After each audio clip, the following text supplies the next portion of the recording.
Queridos amigos, les saludamos con el cariño de siempre. Esto es Creed en sus Profetas, su programa dedicado a la búsqueda de las respuestas que Dios ofrece en la palabra de Dios y también en el espíritu de profecía. Cada día tenemos esta oportunidad de compartir con ustedes. Así que, más allá que un programa, es una conversación, es un encuentro entre amigos. Y justamente en torno a esta mesa nos situamos para poder buscar el consejo, la palabra oportuna que Dios nos trae. Y lo hacemos juntamente con el pastor Bruno Razo, a quien ustedes ya conocen, de otros programas también, reavivados por su palabra, y este que es un programa muy parecido, pero con un añadido muy interesante que lo hace diferente, que es el espíritu de profecía. ¿Así es, pastor? Sí, gracias, pastor Ever, así es. La premisa, la promesa de que creyendo en Dios estamos seguros, creyendo en sus profetas somos prosperados. Estos comentarios que nos conducen a la Biblia, que nos amplían el texto bíblico y que nos permite no solo conocer más de teología, sino conocer más de una experiencia cristiana más feliz, más fructífera y más victoriosa.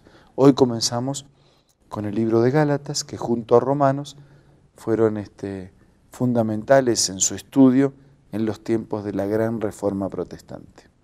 Justamente Gálatas es uno de los grandes libros de la Reforma, como fue mencionado, aunque hay que tener cuidado un poco de pensar que Pablo era antijudío, porque es verdad que él habla contra las prácticas judaizantes que algunos individuos de origen judío estaban tratando de introducir a la comunidad cristiana. Y estaban enseñando, por ejemplo, tienen que obedecer toda la ley, tienen que circuncidarse, tienen que observar todo el ceremonial judío, etc.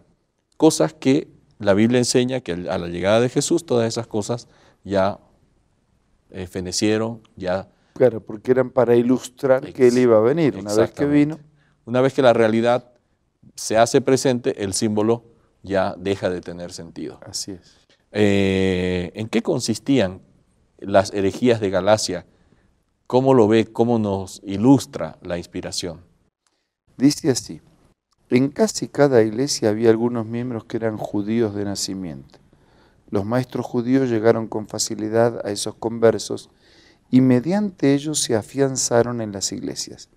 Usando argumentos escriturísticos, era imposible refutar las doctrinas enseñadas por Pablo. Por eso usaron los medios más inescrupulosos para contrarrestar su influencia y debilitar su autoridad. Declaraban que no había sido discípulo de Jesús, ni había sido comisionado por él, pero que sin embargo se había atrevido a enseñar doctrinas directamente opuestas a las anunciadas por Pedro, Santiago y los otros apóstoles.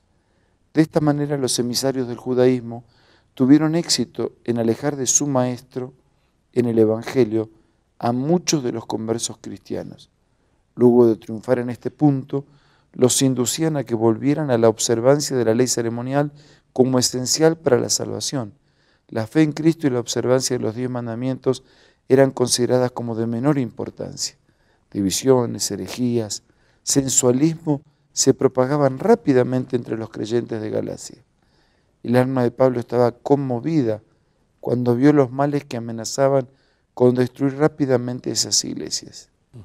Inmediatamente escribió a los Gálatas, expuso las falsas teorías de ellos y con gran severidad reprochó a los que se habían apartado de la fe. Sí, cuando Pablo escribe a los Gálatas está teniendo en cuenta su conducta, ¿no? Está teniendo en cuenta las tentaciones, las desviaciones, entonces sus escritos apuntan eso, a contrarrestar esa desviación.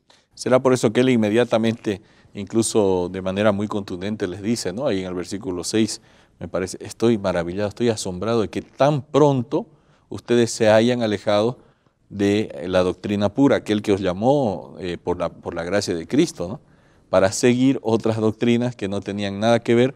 Es un evangelio diferente del que les hemos enseñado, ¿no? Pablo estaba conmovido. Ellos habían aprendido bien, pero habían hombres que se habían introducido para volver a los rudimentos, ¿no? Antiguos de la ley ceremonial. Pablo sabía la validez de la ley moral, que son los 10 mandamientos, pero había la ley ceremonial que eran simplemente figuras y sombras y que ya no era necesario practicarlas. Pero habían entrado estos individuos para justamente decir, no, necesitamos todo. Y eso era equivocado, era como anular el sacrificio de Cristo. Sí, como lo has mencionado en algún momento, ¿no? La fotografía no puede reemplazar a la persona. Sin duda. La ceremonia no puede reemplazar a la adoración, al servicio, al testimonio.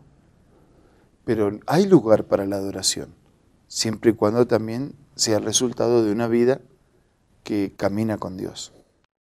Más adelante Pablo ahí les dice, tengan cuidado, porque ustedes tienen que protegerse, tienen que cuidarse. El Señor se dio a sí mismo para librarnos del presente siglo malo. Ya el misterio de la iniquidad estaba trabajando y también en nuestra época. ¿Cómo cuidarnos de ser influenciados por el presente siglo malo? Que es una manera de Pablo, una manera así muy regional, ¿no? Presente siglo malo, para referirse a la influencia del mundo.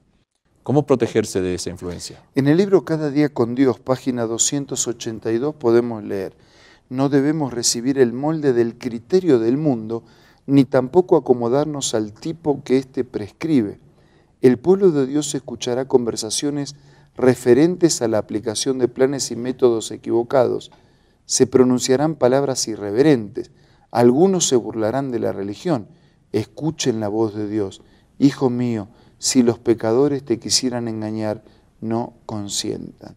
O sea, Dios, de paso, la palabra mundo significa limpio, ¿no? Claro. O sea, Dios hizo un mundo y nosotros arruinamos el mundo que Dios hizo y lo transformamos en un inmundo. Está sucio. Entonces, ese mundo transformado por el ser humano en un inmundo, por la corrupción, por la violencia, por los caprichos, por el egoísmo, nosotros tenemos que ser una influencia en ese mundo. Pero a veces ocurre que la iglesia, en lugar de impactar en el mundo, es impactada por el mundo. Entonces, Dios puso a la iglesia en el mundo y el diablo pone al mundo en la iglesia. ¿Sí? Trata de colocar eso secular, eso relativo, eso lo trata de colocar en el corazón de las personas y en la iglesia. Bueno, nosotros no podemos ser influenciados por el mundo, tenemos que influenciar al mundo. Claro que no está en tus manos cambiar todo el mundo. ADRA, que es la Agencia de Desarrollo de Recursos Asistenciales Adventistas, tiene un logo que dice un lema, que tenemos que cambiar el mundo de una vida a la vez. No, cambiar todo el mundo no puedo, no cambio nada. No, pero por lo menos ayuda a una persona. Entonces nosotros tenemos que ejercer influencias en el mundo para bien. ¿Por qué? Porque Cristo influyó en nuestra vida y lo que Él transformó en nuestra vida, nosotros tenemos que ser recursos en sus manos para transformar la vida de otros. Por eso yo insisto en esto, ¿no? La iglesia tiene que volver a cumplir su rol, el creyente tiene que volver a cumplir su rol, no dejarse influenciar por el mundo, sino influenciar al mundo. Qué bueno, quiere decir que el molde en el que el mundo quiere meternos es contrario a los criterios de Dios, porque la cita mencionaba, ¿no? No debemos recibir el molde del criterio del mundo. El mundo usa diferentes criterios para medir las cosas, pero Dios tiene otros criterios. Por ejemplo, la integridad. Claro, para el Señor 1 metro siempre son 100 centímetros. Exacto. Pero para el mundo, lo sabemos, a veces 93 y otras veces 105. Claro, dependiendo si compramos o vendemos. Así es. Entonces, 100 centímetros, 1 metro es siempre 100 centímetros. Por eso el Señor dice, y a algunos no les gusta, ¿no? Porque dice, el que guarda toda la ley, pero ofende en un punto, se hace culpable de todo. O sea, no, tu esposa no se conforma con que vos digas, soy casi fiel. Y vos tampoco te conformarías con que ella diga, soy prácticamente fiel. Porque somos o no somos. Y lo mismo pasa en nuestro vínculo con Dios. Entonces necesitamos ser 1 metro de 100 centímetros. Amigos, esto es Creed en sus profetas. Vamos a tener algunos consejos y enseguida retornamos. Hola, hoy vamos a leer una cita acerca de la verdadera educación. La verdadera educación significa más que la prosecución de un determinado curso de estudio. Significa más que una preparación para la vida actual. Abarca todo el ser y todo el periodo de la existencia accesible al hombre. Es el desarrollo armonioso de las facultades físicas, mentales y espirituales. Prepara al estudiante para el gozo de servir en este mundo y para un gozo superior proporcionado por un servicio más amplio en el mundo venidero.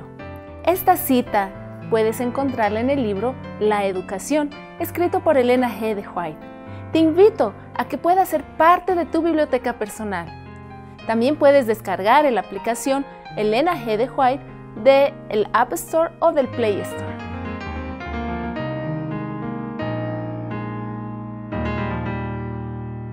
Cada día tenemos la oportunidad de, al finalizar el programa, darnos un espacio para recibir algunos consejos importantes también. Pablo tuvo una expresión que parece así un poquito egoísta, dice, sed imitadores de mí, pero enseguida aclara, como yo de Cristo. O sea, lo que él está diciendo es, así como yo imito a Cristo en esto, por favor me imitan. En resumen, imitemos a Cristo para poder encontrar nuestro justo lugar en un mundo lastimado, corrupto y echado a perder, para que nosotros podamos ser influencias para bien antes que ser influenciados para mal. Vamos a orar. Querido Dios, ayúdanos a vivir en este mundo en el que estamos de manera piadosa, de manera correcta, de manera justa. Ayúdanos a hacer tu voluntad, ayúdanos a alabar tu nombre, ayúdanos a servirte, ayúdanos a colocarnos en tus manos y a prepararnos para tu reino. Bendice a nuestros amigos, bendice a nuestros hermanos. Oramos agradecidos en el nombre de Jesús. Amén. Amén. Hemos tenido la oportunidad de compartir los preciosos mensajes de la palabra de Dios y también del espíritu de profecía. Nos encontramos el día de mañana a través de Nuevo Tiempo, la señal de esperanza, aquí en su programa Creed en sus profetas.